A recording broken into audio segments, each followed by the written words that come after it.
Hello, welcome to The Awakening. I'm your host, Angela Brown. Today's topic for discussion on The Awakening is foreclosures. I just had a show recently on home sales here in the Bowie area, and today we're going to talk about foreclosures. My guest is Rowena Nelson. She is an attorney, and she's joined me today for the next 30 minutes. Sit back, relax, and learn about foreclosures.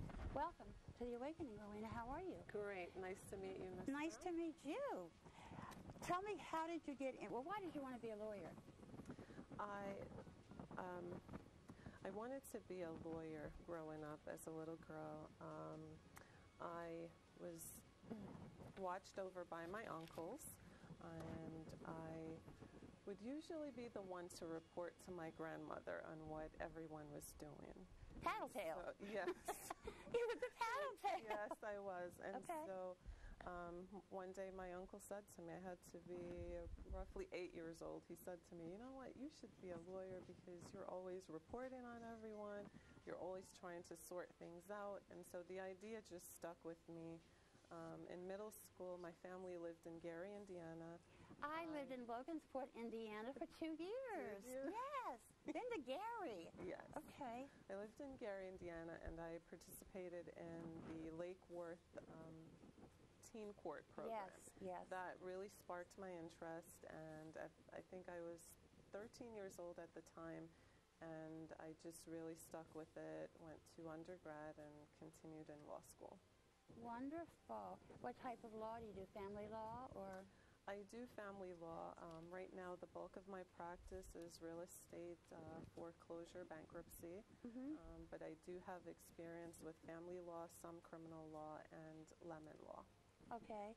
Tell me a little bit about the I want everyone to see this paper came to me, the penny saver, and this is how I found this young woman right here. When I saw the front, it said foreclosures, repossessions, bill collectors, and garnishee judgment. So we're going to be talking about all four of these things. So sit around the television set, have a cup of coffee, have a glass of beer, whatever, and watch this. Let's start with the foreclosure. What is a foreclosure? A foreclosure is the sale of a property to satisfy a default. What happens is after the borrower goes into a default, now, default means the borrower has no money to pay that house. The borrower has no money, or they might have money and they just stop paying it. But in most cases, the borrower just does not have any money. They don't have a job. They could have become ill or some adversity that's affecting their finances. But how do you get a house if you don't have a job? You don't have very much money. I've heard people on food stamps and unemployment getting homes that we hard workers had trouble getting our own. Right. Well, unfortunately, a couple years ago, when the real estate market was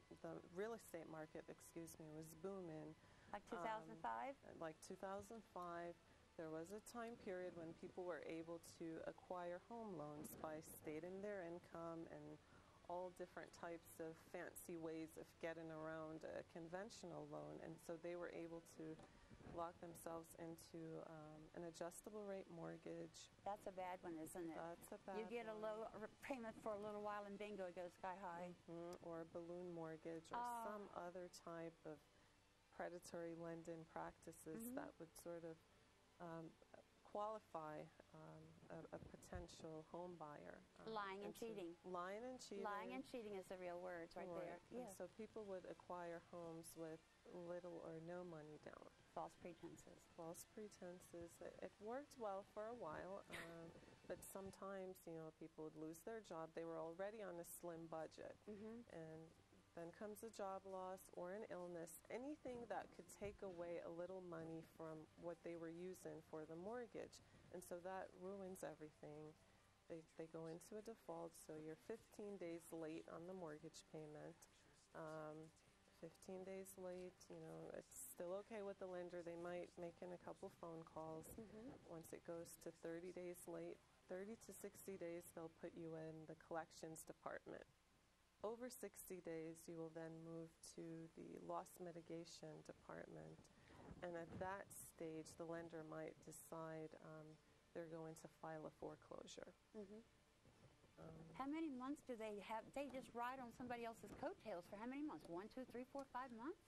It depends. The time period depends on the lender and the lender's attorney. Okay. So the foreclosure process will usually start 60 to 90 days after the borrower defaults on the loan.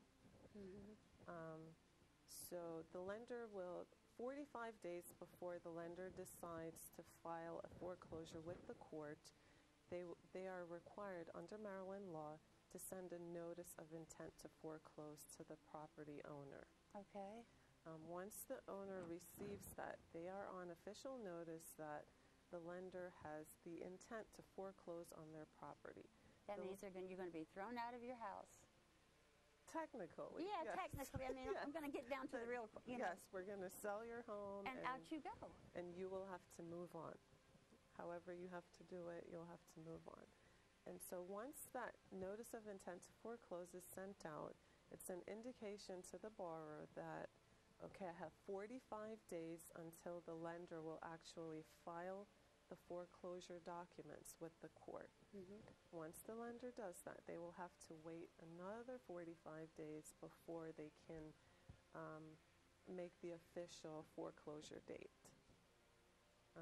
So it doesn't happen overnight. Our governor has been very gracious and has actually Governor O'Malley? Yes, Governor O'Malley put forth some legislation to extend the number of days before the property can, actually be foreclosed on. So it's a small window of time to give a borrower the opportunity to potentially cure the arrearage. I don't know, they might win the lotto, or a grandmother died, an inheritance.